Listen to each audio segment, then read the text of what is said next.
વડોદરા જિલ્લા કલેક્ટરે ચાંદીપુરા કેસ મામલે તાકીદની બેઠક બોલાવી જરૂરી સૂચના આપી હતી.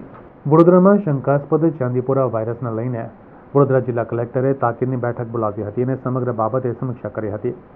આ બેઠકમાં આરોગ્ય અધિકારીઓ સાથે બેઠકમાં સમીક્ષા કરાઈ હતી. હોસ્પિટલ તંત્ર દ્વારા 90 બેડ વેન્ટિલેટર સાથે સજ્જ કરાયા છે.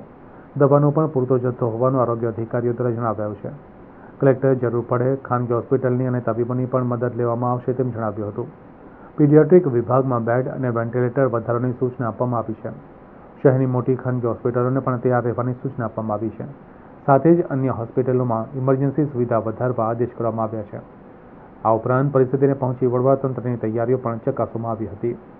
ખાનગી હોસ્પિટલો માટે પ્રથમ તબક્કામાં જો જરૂર પડે તો PM જય જેની સાથે એફિલિએટેડ છે એવી તમામ ખાનગી હોસ્પિટલોમાં પીડિયાટ્રિક વોર્ડના કેટલા બેડ છે વિથ અને વિધાઉટ વેન્ટિલેટર એની માહિતી તાત્કાલિક ઉપલબ્ધ કરવા અને આ તમામ હોસ્પિટલોને જરૂર પડે તો પેશન્ટને પીડિયાટ્રિક વોર્ડમાં ટ્રીટમેન્ટ આપવા માટે સૂચના આપવા માટે અમે જાણ કરી દીધી છે. શંકાસ્પદ કુલ 7 કેસો આવ્યા હતા.